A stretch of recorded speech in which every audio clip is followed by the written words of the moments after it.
अगर T thickness डालिए तब epsilon not a upon D minus T plus T by. ठीक है, उसकी डेरिवेशन समझ में आ गई थी? ठीक है, आज कॉपी में नहीं डालो, आज थोड़ा कॉन्सेप्चुअल क्वेश्चन कराऊंगा। कॉपी में नहीं डालो। Effect of dielectric slab insertion, नहीं डालो। Effect of dielectric slab insertion while battery is connected. इस पे कॉन्सेप्चुअल क्वेश्चंस आते हैं एग्जाम में।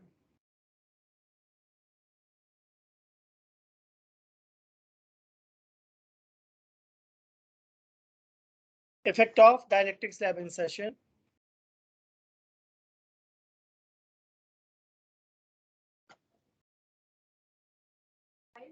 Effect of dielectric slab insertion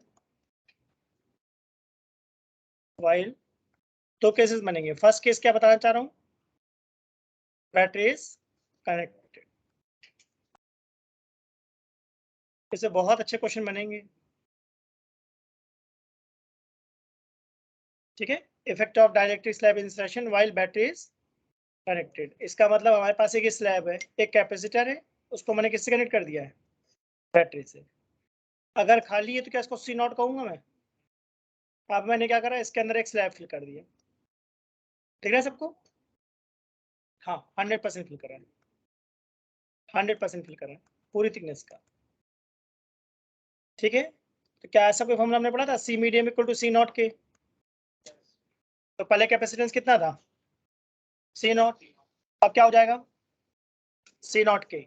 इसका मतलब कैपेसिटेंस भी क्या इफेक्ट पड़ा, के टाइम्स। बताओ भाई, है ना? अगर मैं सुनता हूँ बैटरी इज कनेक्टेड, इसका सिर्फ और सिर्फ एक ही मतलब है, क्या, वी कांस्टेंट। मतलब ये फंडामेंटल बात है। अगर बैटरी कनेक्टेड है तो इसका मतलब पोटेंशियल क्या रहेगा, कांस्टेंट। अगर मैं बोलता बैटरी डिसकनेक्टेड है, तब इसका क्या मतलब था, तब उसका क्या मतलब है, चार्ज कांस्टेंट। सोच लो, ऐसा हमने क्वेश्चन करे पहले नहीं करे? बैटरी डिस्कनेक्ट का एक ही मतलब है, चार्ज कांस्टेंट। बैटरी कनेक्ट का एक ही मतलब है, वी कांस्टेंट। क्या ऐसा कोई फॉर्मूला है, Q इक्वल टू CV? ठीक है ना? अब बताओ दिमाग में कोई बात आ रही है?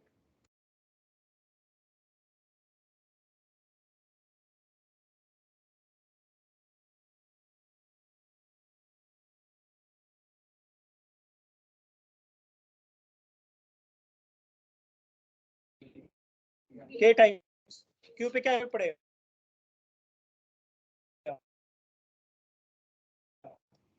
हाँ जी, एग्जाम में इसमें न्यूमेरिकल आएगा या कौन सा?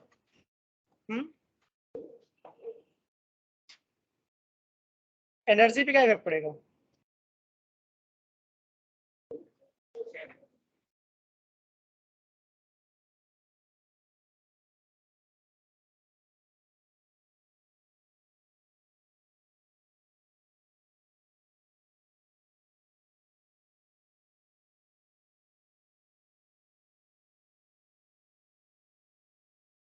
C क्या है, कांस्टेंट। C क्या हुआ है, बढ़ गया है, के टाइम्स। तो U भी क्या होगा, के टाइम्स बढ़ेगा।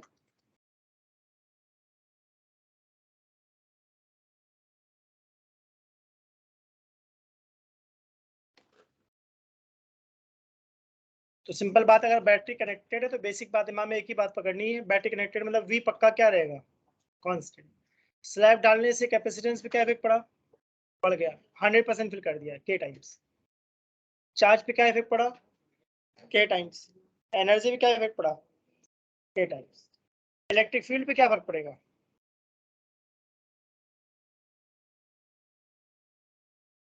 इलेक्ट्रिक फील्ड होता है V बाई डी।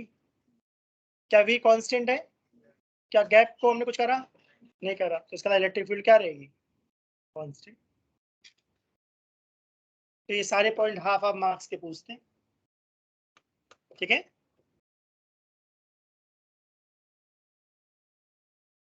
हाँ पोटेंशियल कांस्टेंट रहेगा। वो तो सबसे पहला पॉइंट था। बैटरी कनेक्टेड का मतलब पहला पॉइंट है पोटेंशियल कांस्टेंट होगा, और कुछ हो चाहे ना हो। क्या केस बदल देगा फिर से एग्जाम में? इसमें कुछ भी बन जाएगा, न्यूमेरिकल भी तो बन जाएगा। कॉन्सेप्ट पकड़ो तभी कर पाओगे एग्जाम में। बैटरी कनेक्टेड का एक ही मतलब है, पहला मतलब क्या बताया? Potential constant. ठीक। दूसरा, सी पे क्या इफेक्ट पड़ा? के टाइम्स बढ़ गया। क्यू पे क्या इफेक्ट पड़ा? के टाइम्स। एनर्जी पर के टाइम्स बढ़ गया। इलेक्ट्रिक फील्ड क्या है? कांस्टेंट। रटोगे एग्जाम में कंफ्यूज हो जाओगे, मैं बता रहा हूँ, रटना नहीं। कौन से समझो मैं कहाँ से सोच के लिख रहा हूँ।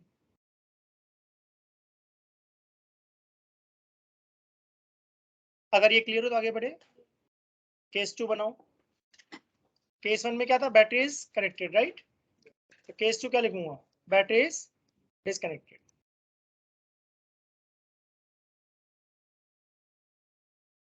इसका क्या मतलब हुआ?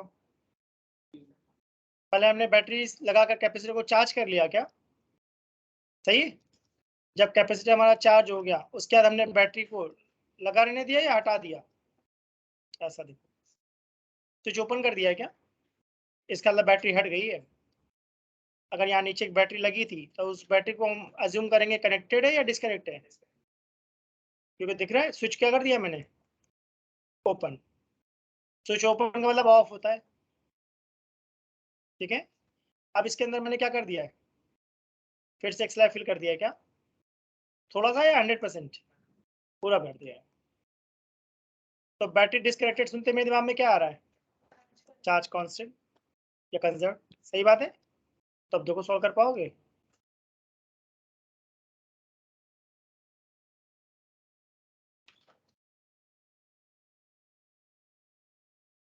फंडामेंटल बात है, चार्ज क्या होगा?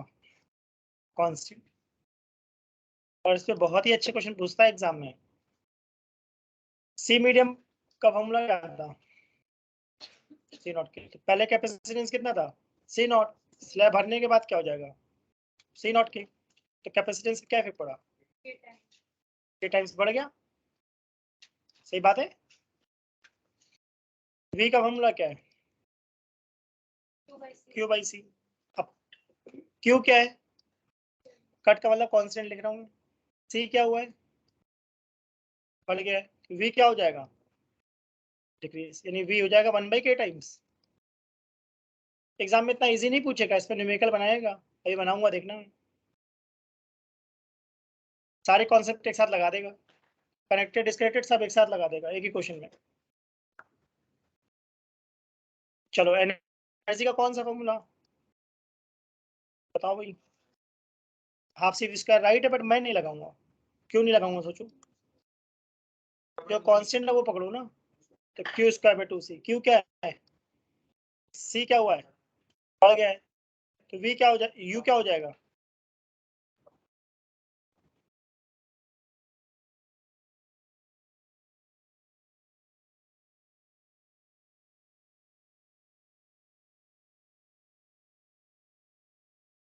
कांस्टेंट। वी क्या हुआ है? 1/k। तो इलेक्ट्रिक फील्ड भी क्या हो जाएगा? 1/k times. तुम बताओ, कम होगी ज्यादा होगी?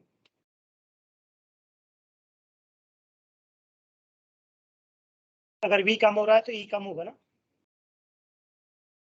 तो सही फॉर्मूला डिसाइड करना इंपॉर्टेंट बात है। फॉर्मूले तो बहुत सारे होते हैं, कहाँ कौन सा फॉर्मूला लगाना है वो समझना है। हाफ सी का भी लगा सकते हैं, उससे भी आंसर है। देख लो लगा कर, सेम आंसर आएगा। बट इस क्वेश्चन में कांस्टेंट क्या था? तो मैं कोशिश करता हूँ जो चीज कांस्टेंट है उसके टर्म में लगाओ, तो आएगा सेम। इलेक्ट्रिक फील्ड का फॉर्मूला वी बाई डी। तो वी पे क्या इफेक्ट पड़ा है? इलेक्ट्रिक फील्ड भी बनवाएगी, क्योंकि दिख रहा होगा डायरेक्टली प्रोपोर्शनल है। ठीक है।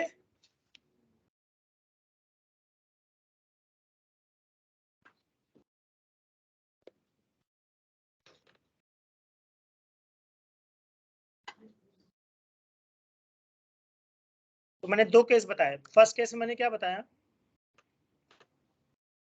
बैटरी कनेक्टेड थी और मैंने स्लैब फिल कर दिया क्या, तो पहली बात क्या आनी चाहिए दिमाग में, बैटरी कनेक्टेड मतलब वी पक्का कांस्टेंट है, और स्लैब डालने से सी पक्का क्या हो जाएगा, सी पे क्या इफेक्ट पड़ेगा, के टाइम्स हो जाएगा, मतलब बढ़ जाएगा। Q equal to C V से मुझे क्या आइडिया लगा,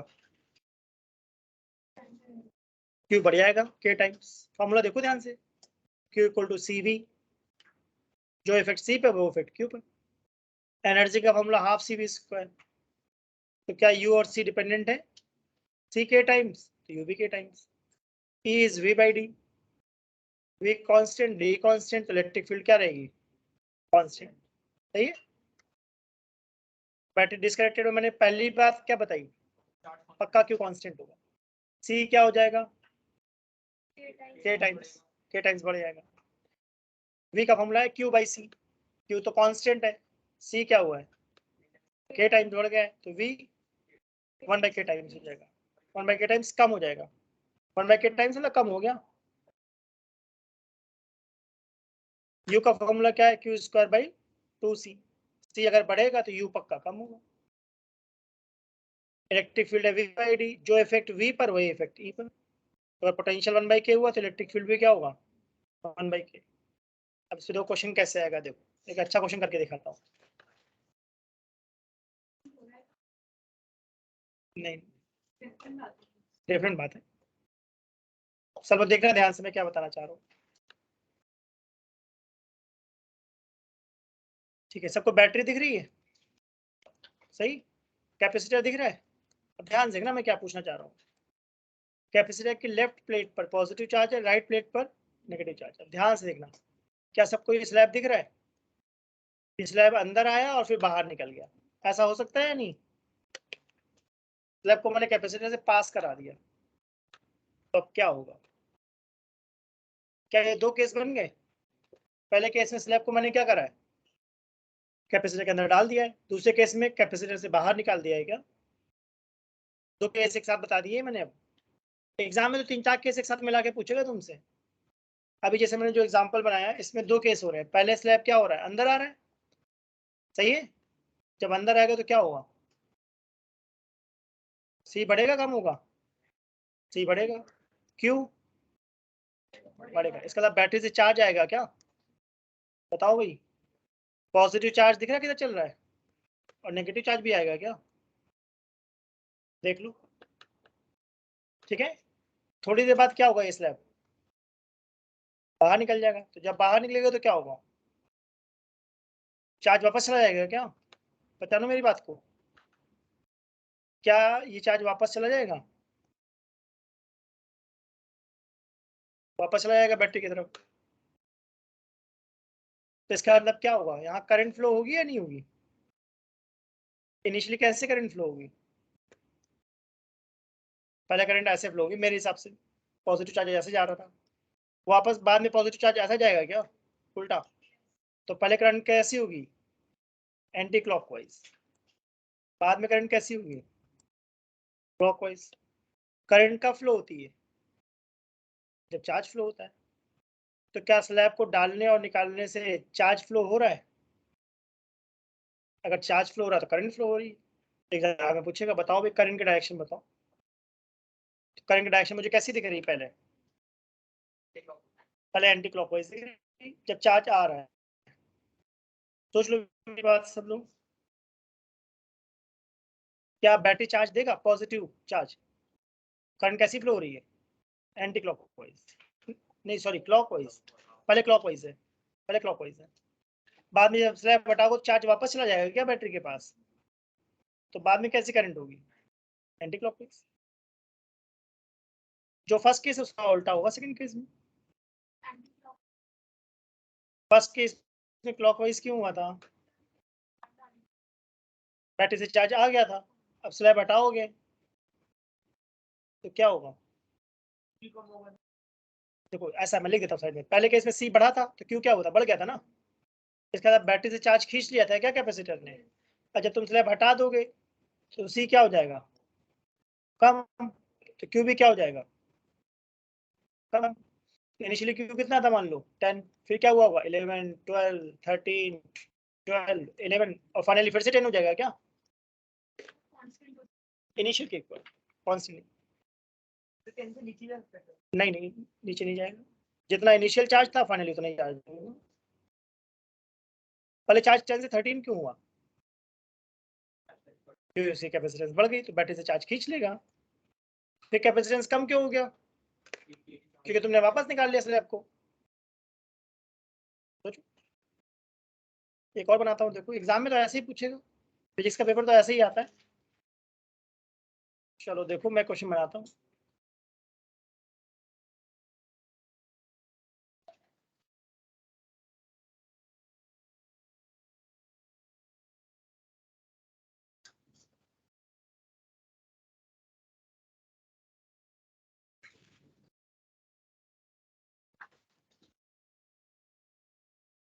चलो देखो ध्यान से क्या दो कैपेसिटर बना दी मैंने C1 और C2 सही ना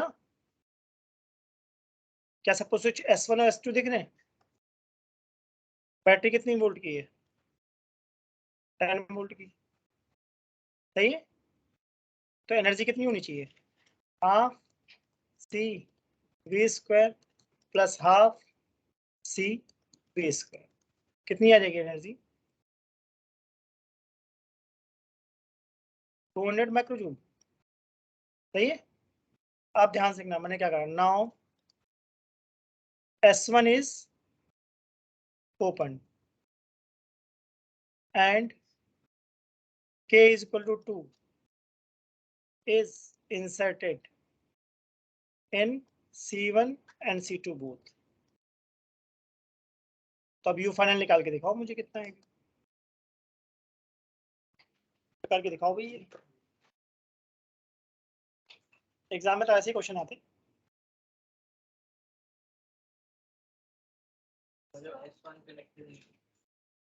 या चलो थोड़ा सा अलग कर दे किसको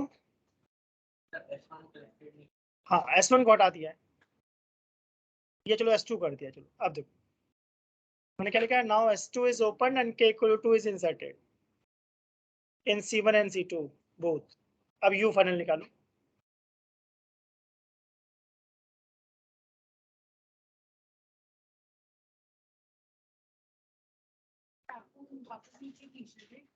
बैटरी को डिस्कनेक्ट करें कैपेसिटेंस इसलिए डिक्रीज होगी स्लैब को वापस फिर वो इनिशियल चार्ज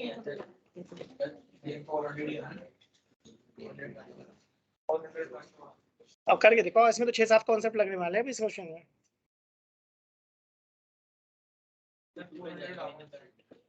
अब देखो जो आ रहा है बताओ साफ बताओ यू फाइनल कितना है 400 ठीक है और किसी का कुछ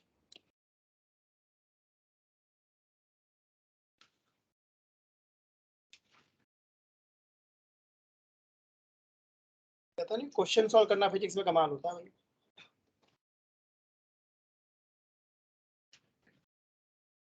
इस साल से बोर्ड में तो कॉम्पिटेंसी बेस्ड जाएगा ऐसे क्वेश्चन पूछेंगे वो व्हाट इज कैपेसिटर थोड़ी ही पूछेंगे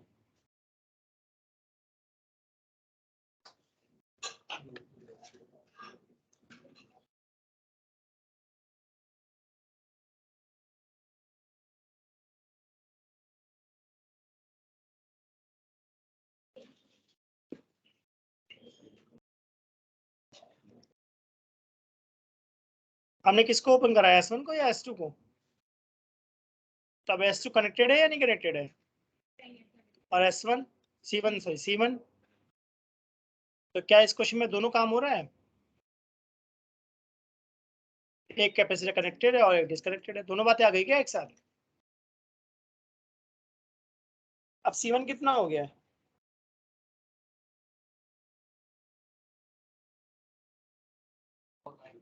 C1 4 हो गया बढ़िया बिल्कुल सही C2 कितना हो गया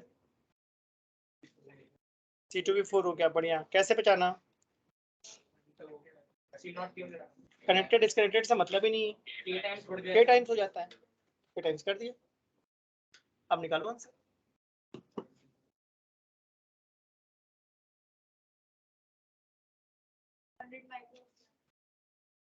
एनर्जी है यूनिट क्या joule, joule, micro joule, 200 micro joule. पता नहीं कौन सी चीनी वाली मैं तो भूल गई, एक मिनट चेक।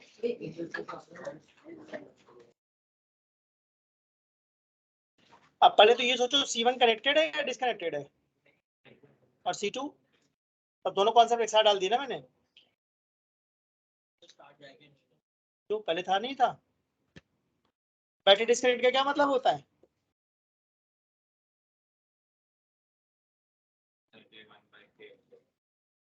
हाँ, बैटरी डिस्कनेक्ट का मतलब तो चार्ज कांस्टेंट रहेगा जितना था।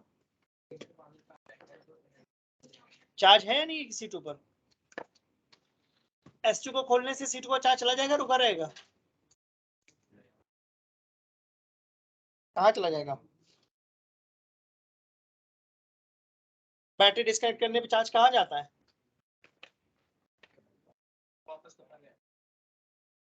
ये अपने मन से रूल बना रहे हो, जो मैंने पढ़ा है वो बता रहे हो। कॉपी में देखो ना तुमने क्या पढ़ा, मैंने क्या पढ़ाया। एग्जाम में थोड़ा ऐसे क्वेश्चन आएंगे, ऐसे क्वेश्चन आते हैं, ये बोर्ड का क्वेश्चन है, आ चुका है पहले। व्हाट इज कैपेसिटर थोड़ी नहीं पूछेंगे।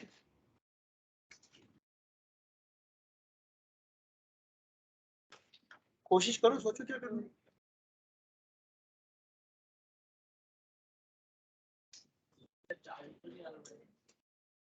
जब तुम लोगों को नंबर आएंगे ना, तो मैंने रिकॉर्डिंग का टाइम सेव करा हुआ बेटा, तुम लोगों को पता है नहीं पता, ये रिकॉर्डिंग सब सेव होती है। तो तुम्हारे पेरेंट्स को मैं सारी रिकॉर्डिंग दिखाऊंगा जब आएंगे, ओके नंबर नहीं है मेरे बेटे के, मैं दिखाऊंगा ये रिकॉर्डिंग, ध्यान रखना। ये सारी रिकॉर्ड होती, पता ना सबको। तो मैं रिकॉर्डिंग खोल के दिखाऊंगा कि देखो जी क्या चल रहा है, क्वेश्चन सॉल्व करो। मैंने तो पढ़ा दिया जो पढ़ाना था।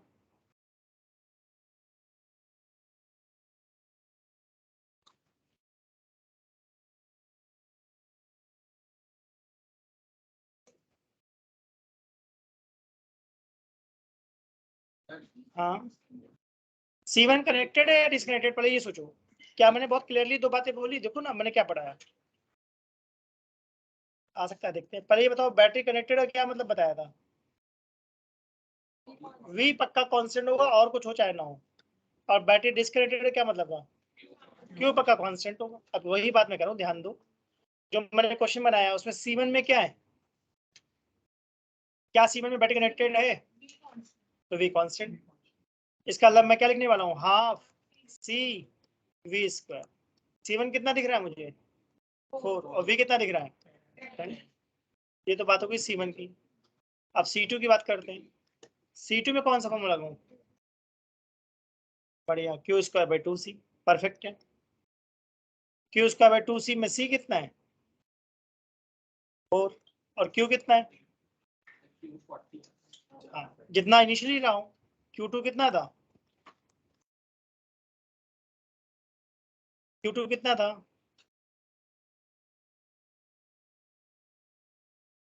20। तो अभी Q2 बदल जाएगा या 20 रहेगा? देखो,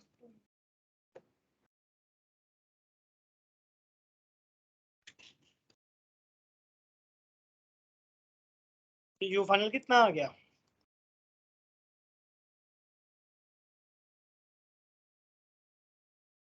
मेरा तो 250 आ रहा है, तुम लोग करके देखो क्या आ रहा है। 250 माइक्रो जूल।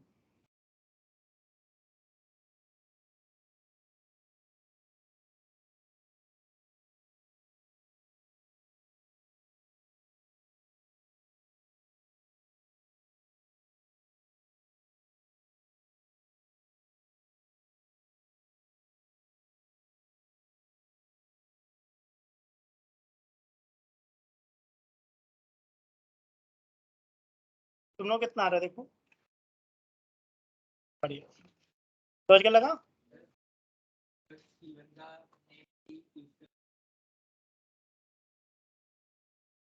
हाँ, इससे क्या जाएगा? इसका अलग क्वेश्चन बदलता रहता है, बदलता रहता है, बदलता रहता है। मैंने ये बताया, हो सकता है एग्जाम में फिर से कुछ और बना देना है। तो इस क्वेश्चन के थ्रू मैं क्या कहना चाह रहा था, बैटरी कनेक्टेड है तो V कांस्टेंट, बैटरी डिस्कनेक्टेड है तो Q कांस्टेंट। और ये देखने में आसान लग रहा है, खुद करके देखो नहीं आएगा। मैं बताने के बाद कर लोगे, खुद से करके दिखाओ। फिर से नया क्वेश्चन आ जाएगा, रुको देता हूँ करने को, क्वेश्चन की कमी थोड़ी नहीं है, आते ही रहेंगे।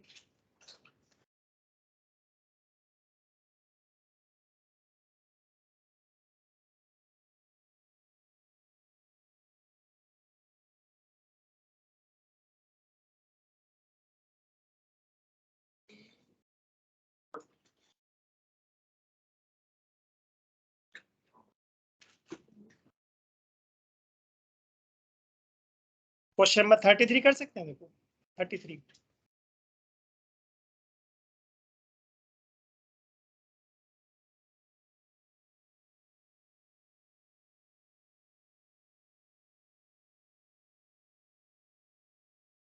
ट्राई करो।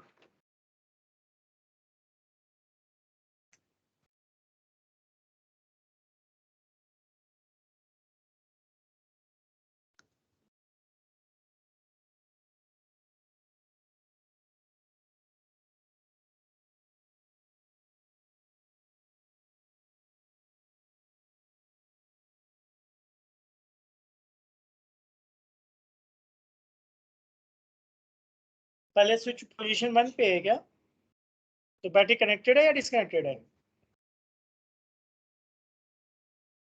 कनेक्टेड है 2 माइक्रोफैराड से, सही ना। बैटरी 2 से कनेक्टेड है और 8 से कनेक्टेड नहीं है।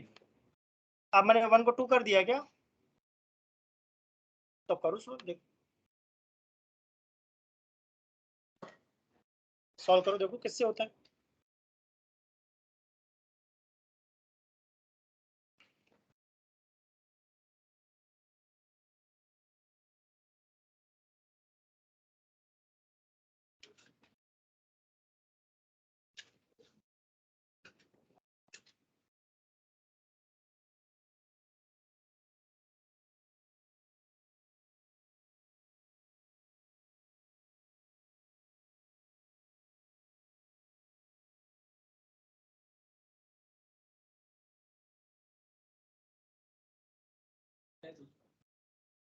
हाँ दूसरा 8 है, एक 2 और एक 8 है।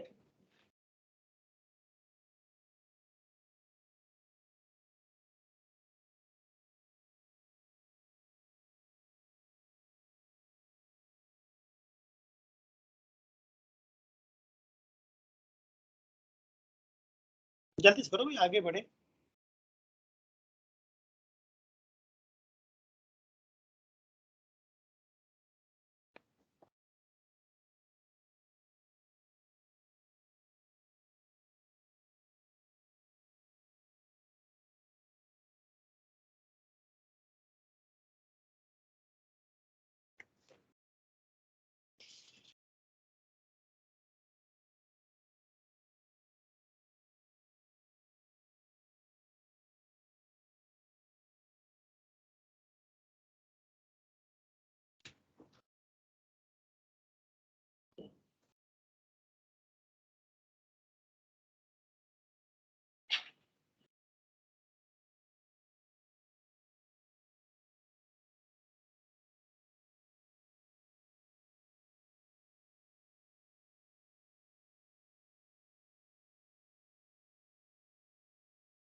ठीक है, और किसी का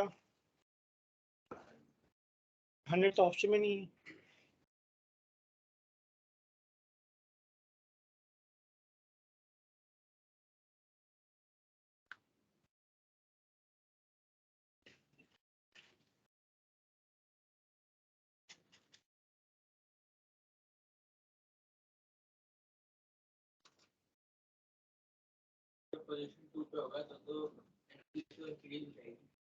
पता नहीं, वो तो 100 करके मालूम पड़ेगा।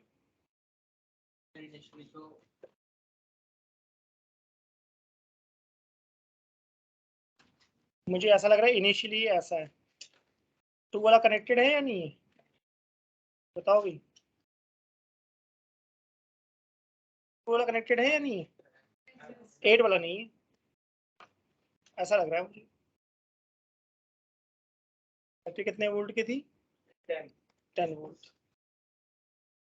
तो इनिशियल एनर्जी कितनी दिख रही है मुझे, हाँ सी वी स्क्वायर। बस हो गया। 8 के पास एनर्जी कहाँ से आएगी?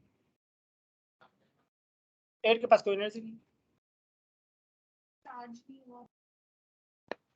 क्योंकि हमने सिर्फ 2 माइक्रोफैराड को कनेक्ट किया था क्या? PS अब हमने क्या कर दिया है? अब मुझे लगता है बैटरी हटा दी है क्या इस बार?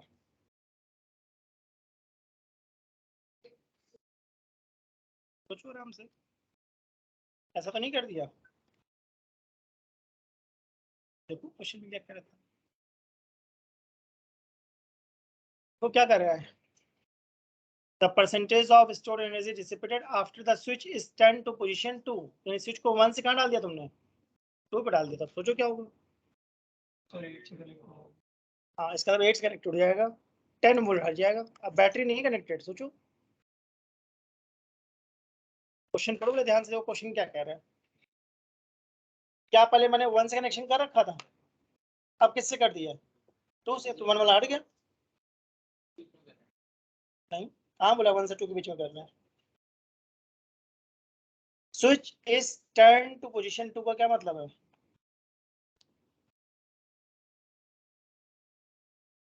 इसका मतलब है ये पॉइंट 1 है, ये पॉइंट 2 है। पहले मैंने किससे कनेक्शन करा था?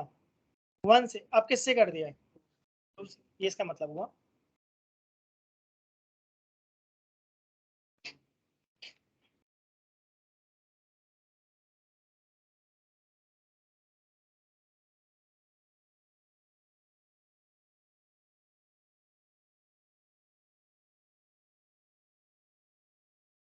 इजी क्वेश्चन है, जल्दी सॉल्व करो। एक नंबर 2 नंबर का आएगा, तो और क्या।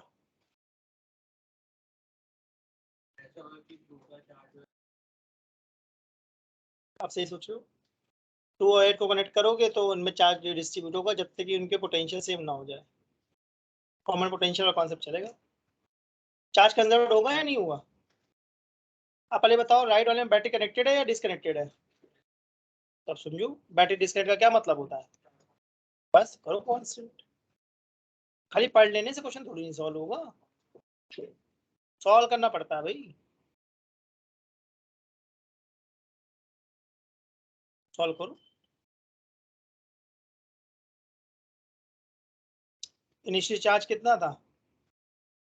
C1V1 plus C2V2। Final potential कैसे निकालते हैं? इनिशियल चार्ज मुझे दिख रहा है 2 × 10 था क्या?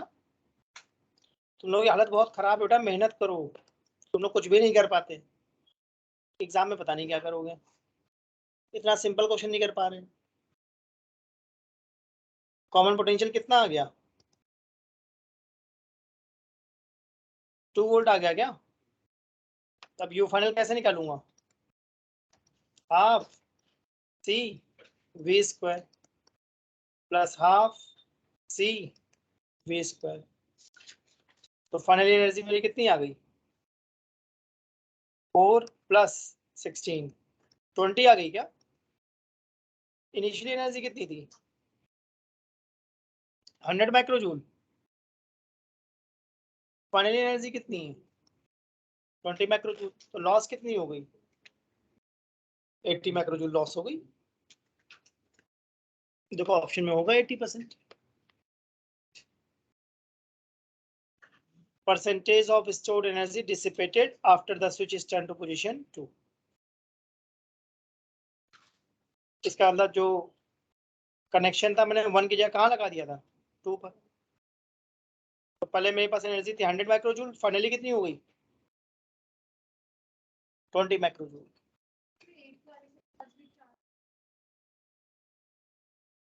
हाँ, कॉमन पोटेंशियल आएगा। एग्जाम में सॉल्व करने को आएगा बेटा, ये क्वेश्चन सॉल्व करने को आएगा। कोई पूछेगा थोड़ी नहीं क्या हो रहा है, क्वेश्चन दिया आंसर नहीं करो और करो। देखो तभी कह रहा हूँ कि पढ़ाई करो। अच्छा दिखाता हूँ, पढ़ाई करो बेटा, एग्जाम में तो फिजिक्स में पूछेंगे क्वेश्चन वो। हाँ दिखा रहा हूँ। ऐसे कोई पढ़ाएगा तुमको लगता है? कोई पढ़ाएगा?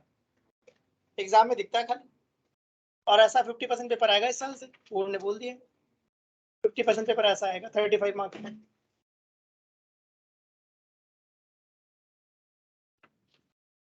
70 में 35 का पेपर ऐसा है।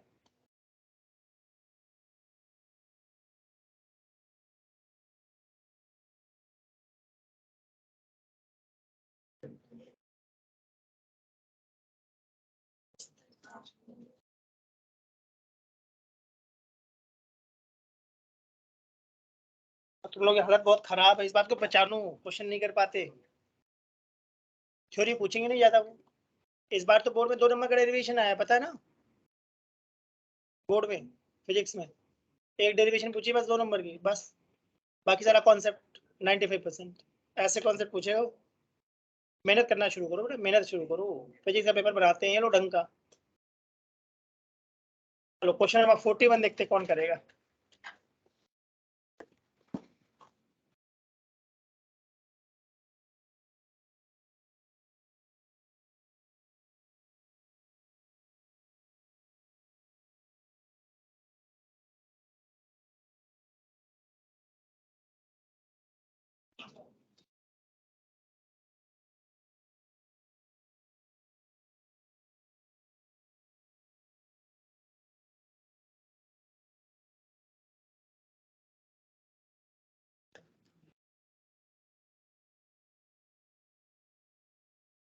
अभी क्वेश्चन ऐसा करके दिखाया है मैंने, राइट, चेक करो।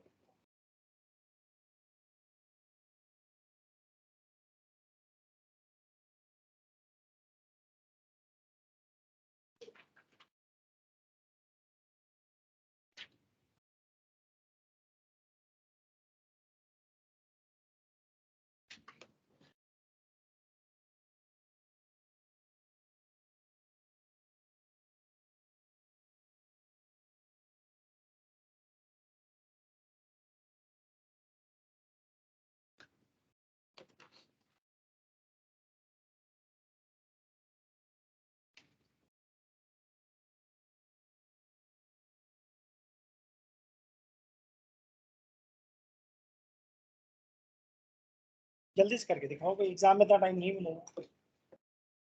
इसको अगर हटा दोगे कि कनेक्टेड है या डिसकनेक्टेड है, कनेक्टेड है, ये कैसे बनी आएगी, डिस्कनेक्ट। इसको कनेक्टेड वाला कॉन्सेप्ट लगाओ, इसको डिसकनेक्टेड वाला देखो।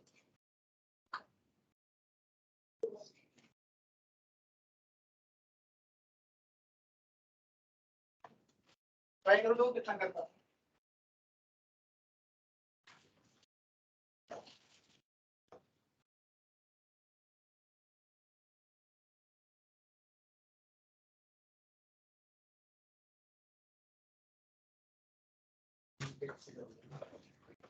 एग्जाम में ऐसे ही क्वेश्चन है,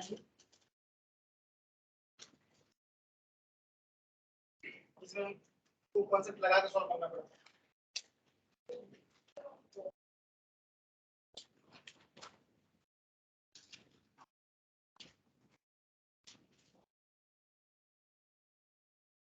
इनिशियल स्विच कैसा था, क्लोज, तो इस पे एनर्जी कितनी होगी, हाफ सी बी स्क्वायर, इस पे भी कितनी होगी, तो ये इनिशियल आ गया।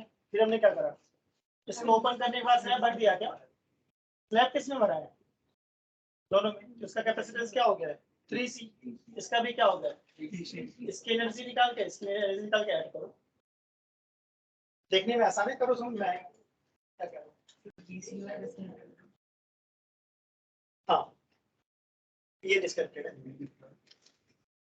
कोशिश करो तभी एग्जाम में कर पाओगे ऐसे क्वेश्चन।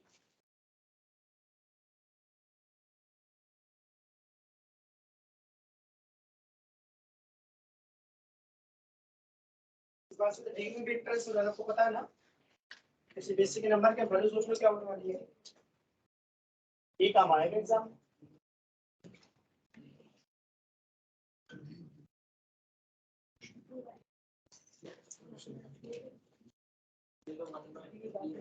वन बाई थ्री तो कोई ऑप्शन में है नहीं, हाँ बोलो, देखने में आसान होता है, जब करो तब समझ में आता है, सॉल्व नहीं हो रहा। जो मैंने सॉल्व करा उसको देखो ना, इसके पहले मैंने कैसे सॉल्व करा, वैसे ही सॉल्व होगा। अभी जो मैंने पीछे सॉल्व किया देखो, उसको देख के कोशिश करो, सेम क्वेश्चन है।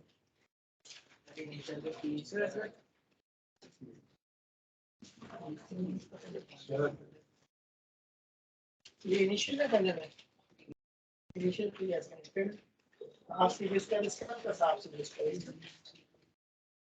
कैपेसिटेंस ही नाम इसका ये लिखा है, कैपेसिटेंस का सी, तो इसका मतलब CV square plus CV square add करते हो गया। ये ऑप्शन है 5/3 आ सकता है, आ सकता है, पॉसिबल है। और एक ऑप्शन 3/5 भी है ना, देख लो ध्यान से। अब इनिशियल टू फाइनल पूछा है या फाइनल टू इनिशियल पूछा है, इसका आया ना। तो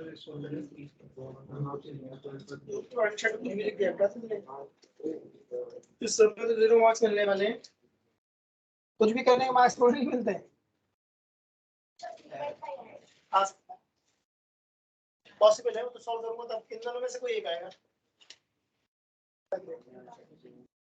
वेरी गुड, अन्य का आगे और किसी का जैसा मैंने सॉल्व करा बिल्कुल वैसे ही सॉल्व करो, दिक्कत नहीं। कोशिश करो, अगर कुछ गलत भी करोगे तो सीखोगे ना, मैं सॉल्व करूंगा।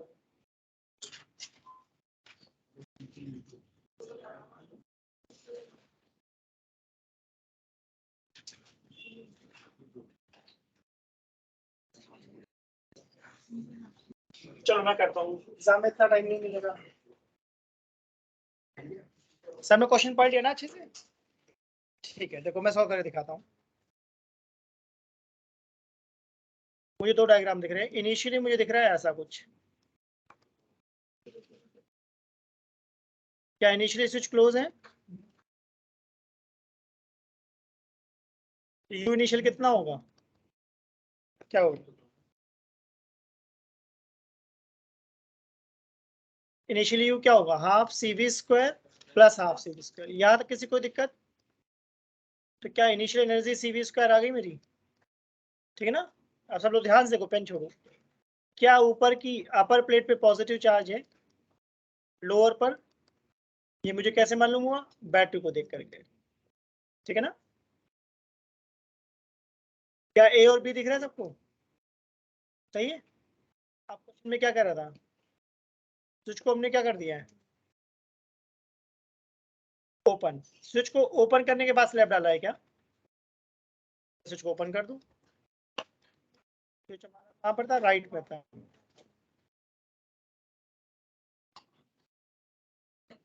ऐसा कुछ हो गया है क्या? देखो भाई, ऐसा कुछ है, स्विच को ओपन कर दिया है, तो ए कनेक्टेड है या डिसकनेक्टेड है? ए कनेक्टेड, और बी डिसकनेक्टेड। बढ़िया। ए का कैपेसिटेंस कितना हो गया है, 3C, और बी का, क्योंकि दोनों में के डाल दिया है। यहाँ तक की बात क्लियर हुई? अब मैं जानना चाह रहा हूँ ए कनेक्टेड है या डिसकनेक्टेड है? कनेक्टेड। तो इसका अंदर इसका फॉर्म लिखूंगा हाफ सी वी स्क्वायर, कोई दिक्कत नहीं, प्लस ध्यान से देखो, अब बी को देखो, बी कनेक्टेड है या डिसकनेक्टेड है? तो अब मुझे क्या लिखना चाहिए, क्यू स्क्वायर बाई 2C। तो 2 इंटू क्या लिखूं, 3C। और क्यू कितना था, क्यू पर, बी पर CV, तो डाल दो CV। कितना आ गया, 3/2 CV square plus V square by 6, CV square by 6। सही लिखा मैंने? कितना आ जाएगा सॉल्व करके, एलसीएम ले लेता हूँ 6, 10 CV स्क्वायर, बहुत बढ़िया, बिल्कुल सही है। तो क्या ये 5/3 हो जाएगा? अब किस चीज का रेशियो पूछा था मुझसे, find the ratio of total energy stored in before and after, right? Initial upon final. तो जब इनिशियल अपॉन फाइनल करूंगा, इनिशियल मेरी कितनी थी, CV स्क्वायर, और फाइनली कितना है, 5 CV स्क्वायर बाई 3। तो क्या हमारा आंसर 3/5 आ जाएगा? आप देख लो, इससे पहले वाला जो क्वेश्चन करा डिस्कनेक्टेड, दोनों नहीं थे, दोनों थे, यहाँ पे क्यू सीवी कैसे हो, ये बताता हूँ। क्यू ने सी की वैल्यू डाली,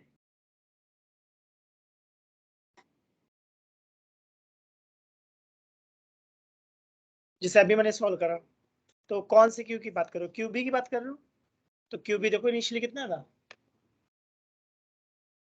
चार्ज कांस्टेंट होगा, तो जितना पहले था उतना बाद में रहेगा। तो बी पे चार्ज कितना था पहले, CV, बाद में भी CV रहेगा। ये देखने में आसान लग रहा है बट इस स्टेप में बहुत कैच है, यही गलती होगी, तुम लोग चेक कर लो अपनी कॉपी में, यही मिस्टेक होती है।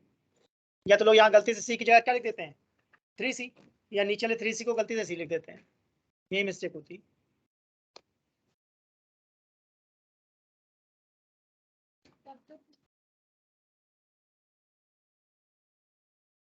हमने किसको ओपन करा था S2 को, तो S1 कनेक्ट C1 कनेक्टेड था या डिसकनेक्टेड था? ये लो यस सर, इसमें तो सेकंड वाला था, इसमें कनेक्टेड हो गया। हाँ,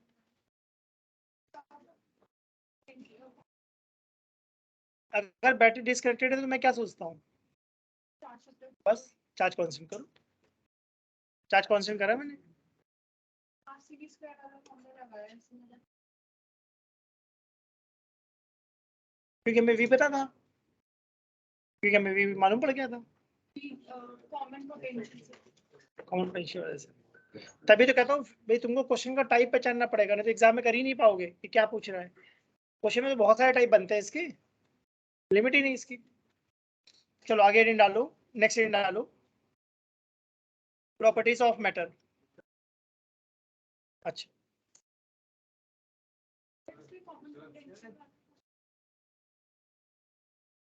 इसमें कॉमन पोटेंशियल कहाँ से आ जाएगा? एक हुआ ना, दोनों थोड़ी नहीं है। लास्ट वाला ये ना स्टेप, ये ना,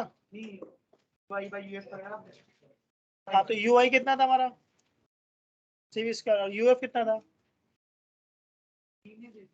यूएफ कितना था, यूएफ था हमारा 5CV स्क्वायर बाई 3, उस 3 को ऊपर लिख दिया क्या मैंने, देखो देखो, हाँ बेटा कॉमन पोटेंशियल तभी आता है जब दोनों कैपेसिटर हम डिस्कनेक्ट कर दें। दोनों डिस्कनेक्ट होता, दोनों डिस्कनेक्ट होता। नेक्स्ट लिखो प्रॉपर्टीज ऑफ मेटल।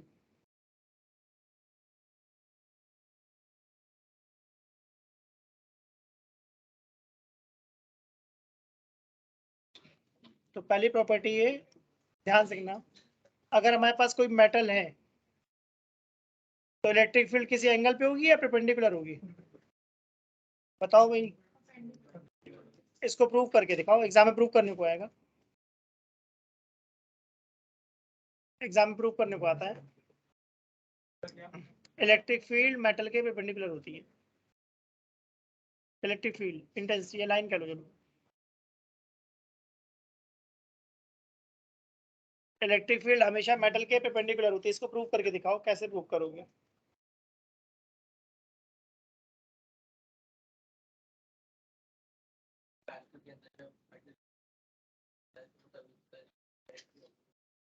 अगर जीरो हो जाता फिर तो गड़बड़ हो जाएगा ना, फिर नया एंगल की बात ही नहीं करेंगे।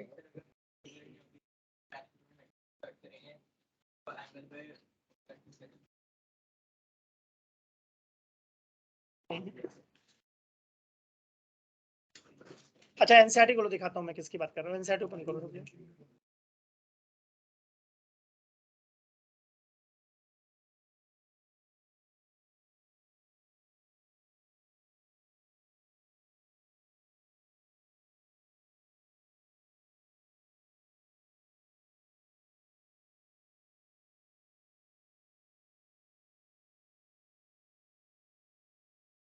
कौन बात कर रहा है भाई, किसकी आवाज सुनाई पड़ रही है मुझे?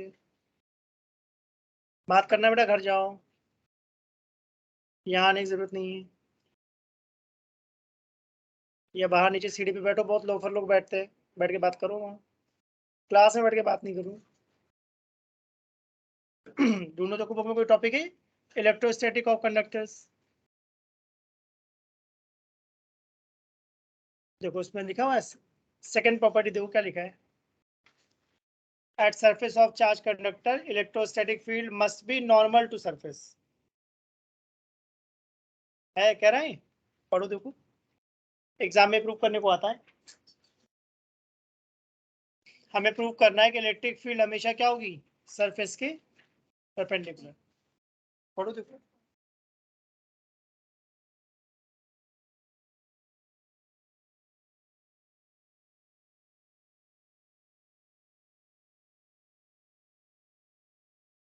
एक बार रीड कर लो फिर मैं एक्सप्लेन कर देता हूँ, पहले रीड कर लूँ तभी एक्सप्लेनेशन समझ में आएगा मेरा।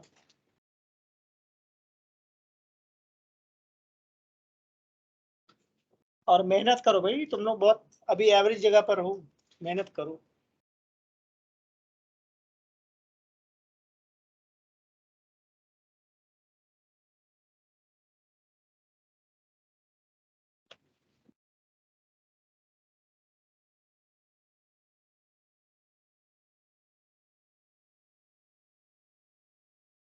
तुमने रीड कर लिया?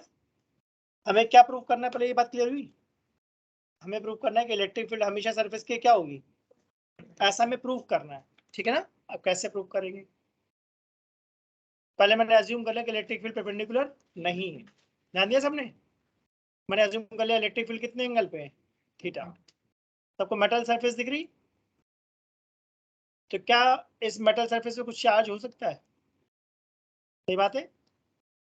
जो तुमने इलेक्ट्रिक फील्ड ली है, इस इलेक्ट्रिक फील्ड के दो कंपोनेंट दिख रहे हैं क्या मुझे, E cos theta and E sine theta. अब जो ये चार्ज रखा हुआ है मेटल पे, क्या इस पे कोई फोर्स लग रहा है? फोर्स का फॉर्मूला होता है Q इंटू इलेक्ट्रिक फील्ड। कितनी इलेक्ट्रिक फील्ड है? E cos theta. तो क्या इस फोर्स की वजह से चार्ज पे कुछ इफेक्ट आएगा? चार्ज क्या करने लगेगा, मूव करने लगेगा। अगर फोर्स लगाऊंगा तो चार्ज क्या करेगा, मूव। बट अभी हम कौन सेक्टर पढ़ रहे हैं, इलेक्ट्रोस्टैटिक। यहाँ पे चार्ज कैसा होना चाहिए, रेस्ट पे। सही बात है। But in electrostatic charge must be at rest. अगर चार्ज रेस्ट पर है तो उस पर नेट फोर्स कितना होना चाहिए, जीरो। इसका मतलब क्यू ई कॉस थीटा क्या होना चाहिए, जीरो। इसका मतलब कॉस थीटा क्या होना चाहिए, कॉस थीटा जीरो। इसका थीटा क्या होना चाहिए, 90। ये होगी डेरिवेशन, एग्जाम में आता है। इसका जो टेक्स्ट बुक में लिखा है वो तो अच्छे से देख लो बुक में क्या लिखा हुआ है, और मेहनत करो। मैंने कहा है तुम अभी एवरेज हो, मेहनत करो। नया क्वेश्चन तुम लोग अभी नहीं बना पाते हैं।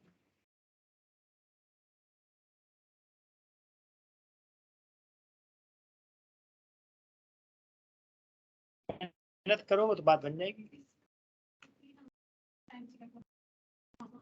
हाँ, हमारा एम क्या था इस क्वेश्चन में? हाँ, तो बस हमने प्रूव कर दिया एंगल 90 डिग्री पर होगा। हमें प्रूव करना है कि एंगल कितना होगा, तो मैंने प्रूव कर दिया। फोर्स की वजह से क्यों मूव क्यों करेगा, क्योंकि कोई भी चीज क्यों मूव करती है, समझ के लगा।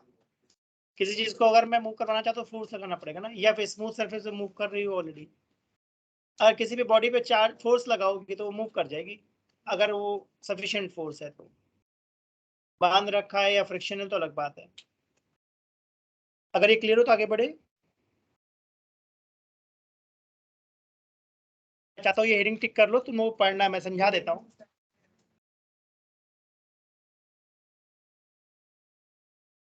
साइन थीटा वाला क्यों साइन थीटा वाला क्यों लेना चाहते हैं? चार्ज हमारा कहाँ पर रखा हुआ है, मेटल पे। मेटल के अलॉन्ग वाली इलेक्ट्रिक फील्ड कौन है, तो यानी जो चार्ज के अलॉन्ग फील्ड है वो फोर्स लगाएगी। चार्ज रखा है एक्स एक्सिस पर, तो फील्ड एक्स वाली लोगी ना, फिर वाई वाली नहीं लोगी। ठीक बात है। इसका मतलब बहुत कुछ सीखने के लिए जो मैं बता रहा हूँ ये बेयर मिनिमम है, कम से कम इतना आना चाहिए। बहुत कुछ सीखने के लिए एग्जाम में क्या आने वाला है ना तुम्हें पता है ना मुझे पता है, कुछ भी डाल देते हैं तो बात को समझो जो मैं कहता हूँ। और फिजिक्स का पेपर सबको पता है कैसा आता है। तुम लोगों को आइडिया है नहीं? तुम अपने स्कूल के पेपर से मत सोचना कि बोर्ड में ऐसा पेपर आएगा। बोर्ड में ऐसा पेपर नहीं आता कोई फिजिक्स का। जब आएगा देखना मैं क्या बोलता हूँ। अच्छा कॉन्सेप्ट पूछते हैं फिजिक्स में, तो जिसके कॉन्सेप्ट बढ़िया होते हैं उसको मजा आता है पेपर सोल्व करने में, बाकी को हवा नहीं लगती क्या पूछ लिया। देखो फर्स्ट पॉइंट देखो क्या हमने ऐसा पढ़ा है, in conductor electric field is zero, ठीक है ना। तो इस पॉइंट पे लिखो रीड, घर पे रीड करना है इस पॉइंट क्या बोलना चाह रहा है। क्या सेकंड पॉइंट मैंने एक्सप्लेन कर दिया। थर्ड पॉइंट देखो, सब अपनी बुक में टिक करते जाना। थर्ड पॉइंट का मतलब है अगर मैंने एक मेटल के अंदर चार्ज रख दिए तो चार्ज अंदर रहेगा या भागकर बाहर आ जाएगा, ठीक है ना, टिक कर लो भाई, पॉइंट पढ़ना है क्या कह रहे हैं।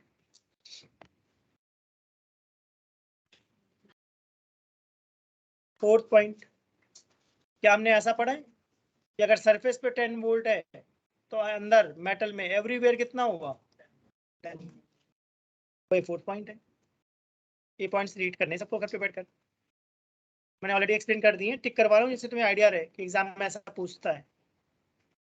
पॉइंट नंबर 5, इस पे 2 मार्क्स लिखना, इसका प्रूफ आता है। क्या फर्स्ट चैप्टर लोगों ने इलेक्ट्रिक फील्ड टू शीट निकाली है, सिग्मा बाई 2 एप्सिलॉन नॉट, और वो शीट कैसी थी, कंडक्टिंग या नॉन कंडक्टिंग, नॉन कंडक्टिंग। अभी कैसी है, तो ध्यान दो फील्ड कितनी आएगी, सिग्मा बाई एप्सिलॉन नॉट। टिक करते जाओ, मैं आइडिया देता जा रहा हूँ। तो कैसे प्रूव करेंगे, क्या सबको ये मेटल की सरफेस दिख रही है, क्या सिलेंडर दिख रहा है, देख लो सब लोग। क्या हमें गॉस थ्योरम का आइडिया है, गॉस थ्योरम कहता है ई डॉट ds किसके होता है, Q in by epsilon not, बढ़िया सही ना। क्या मैं क्यू को सिग्मा ए कह सकता हूँ, लेफ्ट में ds का इंटीग्रेशन क्या आ जाएगा a, और राइट में भी क्या है, कट गया। इसका मतलब कंफ्यूजन होती है, कब लगाओगे सिग्मा बाई एप्सिलॉन नॉट, कब लगाओगे सिग्मा बाई 2 एप्सिलॉन नॉट। अगर कंडक्टिंग है तो मैंने क्या बोला है, sigma by epsilon naught, non conducting है sigma by 2 epsilon naught. Last point है इलेक्ट्रोस्टैटिक शील्डिंग, टिक करो। तो एक साइंटिस्ट थे फराडे, उन्होंने एक एक्सपेरिमेंट करा था और उससे ये प्रूव करा था कि अगर कोई मेटल का स्फीयर है तो इलेक्ट्रिक फील्ड अंदर होगी या नहीं होगी, नहीं होगी। उसको हम बोलते हैं इलेक्ट्रोस्टैटिक शील्डिंग। अगर मैं चाहता हूँ किसी जोन पे इलेक्ट्रिक फील्ड ना हो तो उस जोन को क्या करूँ, मेटल से इनक्लोज कर दूँ। अगर एक रूम की सारी दीवार सब कुछ मैं मेटल से बना दूँ लिफ्ट जैसी, तो अंदर इलेक्ट्रिक फील्ड आएगी या नहीं आएगी नहीं आएगी। अगर मैं एयर टाइट लिफ्ट बना दूं मेटल की तो मोबाइल के सिग्नल कैच करेंगे नहीं करेंगे, लिफ्ट के अंदर मोबाइल सिग्नल अच्छे से काम करते हैं या दिक्कत आती है, क्योंकि मेटल, समझ में आया, क्योंकि जो मेटल है वो इलेक्ट्रिक फील्ड को रोक रहा होता है। क्या लिफ्ट थोड़ी सी ऊपर से खुली होती है, फैन लगा होता है क्या ऊपर, है ना। अगर मैं रूफ को भी क्या करूं मेटल का बना दूं क्लोज्ड, तो मोबाइल का सिग्नल बहुत अच्छे से कैच करेगा या बहुत दिक्कत होगी। इसका अलावा इलेक्ट्रिक फील्ड मेटल के अंदर नहीं आती, इसको हम लोग क्या बोलते हैं, इलेक्ट्रोस्टैटिक शील्डिंग। इसका बेस्ट एग्जांपल है रेनिंग के टाइम पे कार के अंदर बैठना सेफ है या पेड़ के नीचे खड़े रहना। रेनिंग टाइम में क्या लाइटनिंग गिरती, तो अगर लाइटनिंग कभी गिरी कार के ऊपर सपोज, तो कार के अंदर आएगी या बाहर से ग्राउंड पे चली जाएगी, बाहर से ग्राउंड पे चली जाएगी। इसका मतलब मेटल के अंदर इलेक्ट्रिक फील्ड नहीं आएगी, तो हम कार के अंदर अगर बैठे तो सेफ है। लॉजिकल लगा, ठीक है। तो जो पॉइंट्स टिक कर रहा हूँ ये टिक करते जाना सब लोग। नेक्स्ट रीडिंग है पोलराइजेशन, ढूंढो देखो, डाइलेक्ट्रिक्स एंड पोलराइजेशन। तो लास्ट क्लास में मैंने एक्सप्लेन करा था डाइलेक्ट्रिक क्या होता है, metal kept in electric field, sorry insulator kept in electric field. दो डायग्राम बने क्या, टिक करो देखो। लास्ट क्लास में मैंने एक्सप्लेन करा था ये दोनों डायग्राम। मेटल के अंदर नेट फील्ड कितनी है, 0 देखो लिखा है, और डाइलेक्ट्रिक में नॉन जीरो। तो मैंने कोई ऐसा फॉर्मूला बताया था डाइलेक्ट्रिक में, ई नॉट बाई के, ठीक है। मार्क कर लो, एग्जाम में ड्रॉ करने को आता है सारा ये 1 मार्क, ठीक है। उसके बाद देखो कहीं लिखा है non polar molecule and polar molecule. First chapter concept है। नॉन पोलर का मतलब क्या है, डायपोल मोमेंट जीरो नहीं होगा। एग्जाम्पल कौन है, सॉरी डायपोल मोमेंट जीरो होगा, एग्जाम्पल कौन है, H2 एंड CO2। और पोलर मॉलिक्यूल कौन है जिनका डायपोल मोमेंट जीरो नहीं होगा, HCl एंड H2। अपने बुक में टिक करते जाना भी सब लोग, ठीक है। उसके बाद ये देखो डायग्राम है, नॉन पोलर मॉलिक्यूल्स के दो डायग्राम है।